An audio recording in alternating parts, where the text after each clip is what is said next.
Welcome to part 7 of the Great Depression and the New Deal.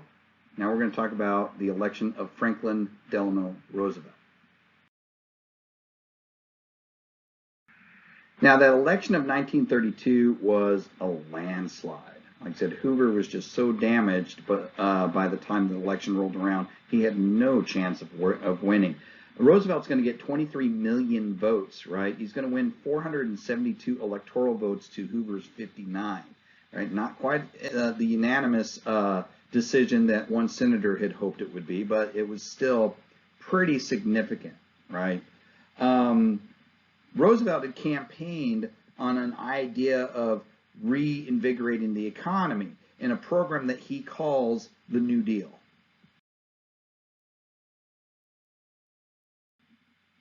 Now, in this, he states that the country needs, and unless I mistake its temper, the country demands bold, persistent experimentation. And if there was ever one sentence that describes what the New Deal was, it is that sentence.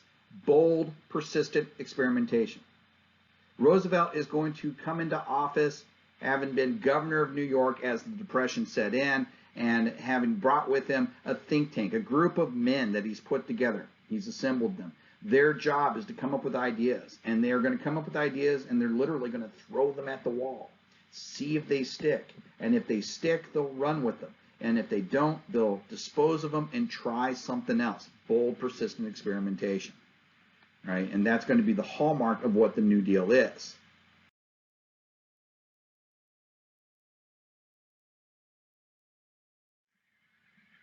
Often when we measure a presidency, we take a look at his first 100 days. And the reason why we do that is because of Roosevelt's first 100 days. In his first 100 days in office, Franklin Roosevelt is going to pass 15 major pieces of legislation. 15. To put that in perspective, the last 4 presidents we have, none of them passed a single major piece of legislation in their first 100 days. Not major ones, right? So this is a pretty significant thing. Now, to be fair, Roosevelt's also in some pretty extraordinary times. And he has a Congress in which both houses are both very willing to allow him to have a free reign. And to make things even better, he's going to use radio to the greatest extent ever by a U.S. president up to this point. Remember, radio is still relatively new, but Roosevelt knows how to use it. He's going to have conversations with the American public. They'll be called fireside chats. His speechwriters will be allowed to write speeches, but they're only allowed to draw from a word pool of the 1,000 most commonly used words in the English language. Why does he do that? So that his speeches don't have $5 words in it, right? No fancy verbiage, that it's very understandable, that it's very relatable to the common man. I remember my grandmother talking about listening to fireside speeches in which she said, it felt like the president was talking to me and everybody else just got to happen to listen in, right?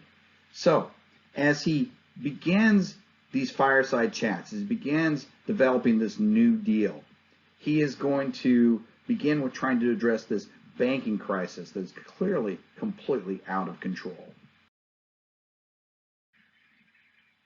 The banking system is in turmoil. Between January 1st and March 4th, you have over 4,000 bank failures, right?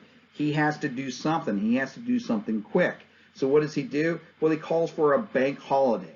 Executive Order 2039 that he'll issue on March 6th at 1 a.m., 1932, will order that all banks suspend all their transactions until Congress can convene on March 9th. Right? On March 9th, Congress will convene and they'll consider a bill called the Emergency Banking Act. Okay? The Emergency Banking Act does a lot of different things. It's a relatively comprehensive bill, so it's actually kind of surprising when you consider that Congress is going to pass this bill in 33 minutes from the time it was introduced to the time it was passed. 33 minutes, right? Most of that time was just the quorum call for the vote. Okay. Why? Does that mean that they read it? Well, no. It means they probably didn't. What it means, though, is that even the members of Congress had listened to the fireside chat, where Roosevelt described what this bill was going to do and decided just to go along with it, right?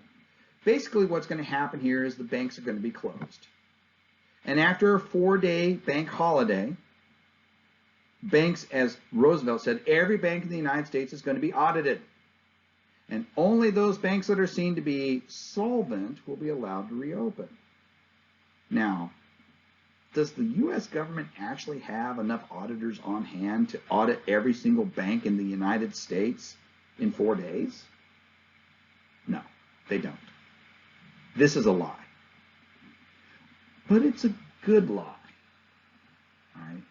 Because what happens here is that the way you determine whether or not the bank opens again, for the most part, there's some exceptions, is that if there's more people lining up to make deposits and withdrawals, then your bank has passed its audit, right?